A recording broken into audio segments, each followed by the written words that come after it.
Assalamualaikum warahmatullahi wabarakatuh. Halo, perkenalkan aku Wazira Artanti dengan NIM F1C424018 dari Prodi Biologi dengan kelas R002 dari Fakultas Sains dan Teknologi Universitas Jambi. Di video ini aku bertujuan untuk memenuhi tugas UAS dengan dosen pengampu Ibu Bunga Mardotila SSI MSTAT.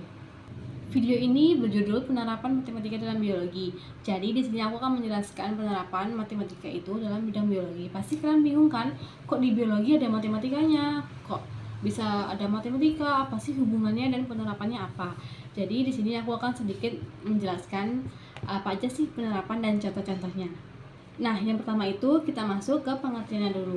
Matematika itu udah pasti ilmu yang sangat bermanfaat di kehidupan kita atau di kehidupan sehari-hari kita.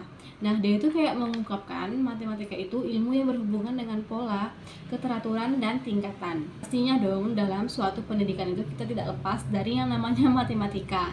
Sehingga matematika itu adalah bahan ajar dengan objek abstrak dan dibangun melalui proses penalaran deduktif, yaitu kebenaran suatu konsep diperoleh sebagai konsekuensi logis dari kebenaran yang sebelumnya. Jadi hubungan antara konsep matematika itu sangat kuat dan jelas. Selanjutnya dengan pengertian biologi. Nah, biologi itu dia tuh ilmu yang mengkaji semua aspek-aspek yang ada di dalam kehidupan kita.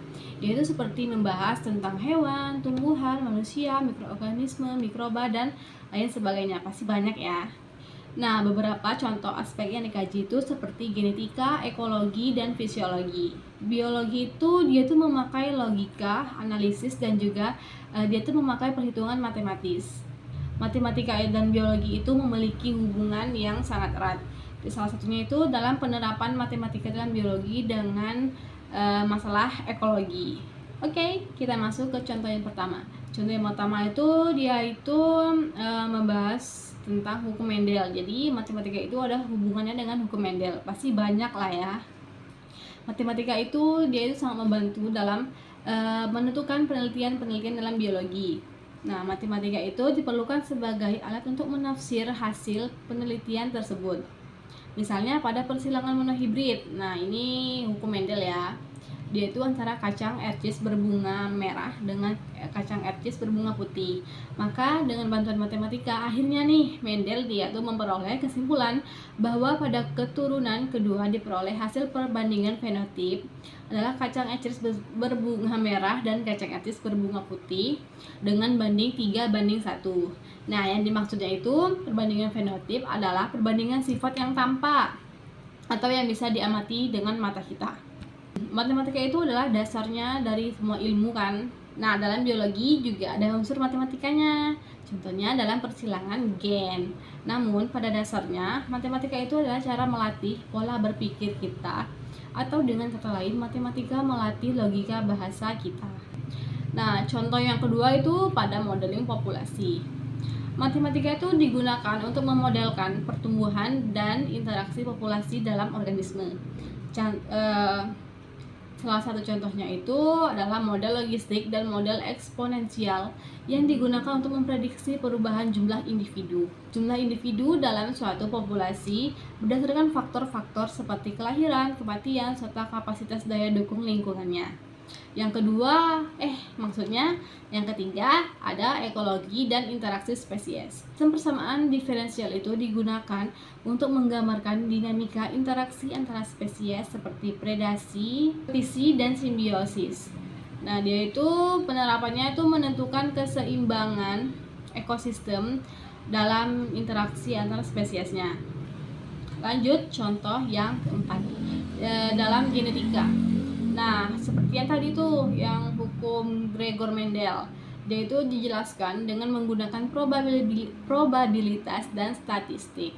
Selain itu, matematika juga digunakan dalam analisis data genetika untuk memodelkan pola perwirasan gen yang tadi aku jelaskan pada contoh pertama. Lanjut ke contoh berikutnya, yaitu biologi molekuler dan biokimia.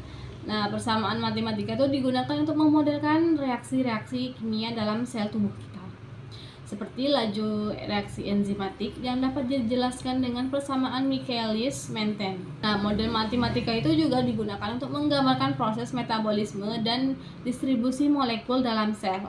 Lanjut ke contoh berikutnya. Ada bioinformatika. Nah, dia itu seperti matematika tuh di situ tuh digunakan untuk menganalisis urutan DNA, RNA, dan protein dan penerapan pengurutan genetik suatu makhluk hidupnya. Itu di bioinformatika. Lanjutnya ada contoh terakhir yaitu biologi sistem. Nah, matematika itu digunakan untuk menyusun untuk memahami penyakit, perkembangan organisme atau fungsi-fungsi sel. Nah, dia itu memodelkan antara reaksi gen, protein, dan metabolit. Dia itu digunakan untuk menggambarkan dinamika dalam jaringan biologis. Nah, mungkin itu aja contoh-contoh yang bisa aku jelaskan. Sebenarnya dia itu ada banyak banget penerapannya dalam biologi.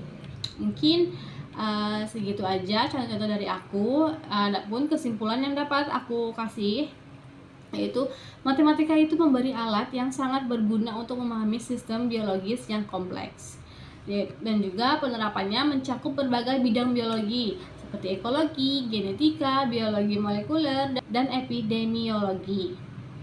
Terakhir, yaitu penggunaan model matematikanya memungkinkan prediksi dan pemahaman yang lebih baik tentang fenomena biologis. Mungkin segitu aja dari aku. Semoga penjelasan aku bisa dimengerti dan dipahami dengan kalian semua. Terima kasih. Wassalamualaikum warahmatullahi wabarakatuh.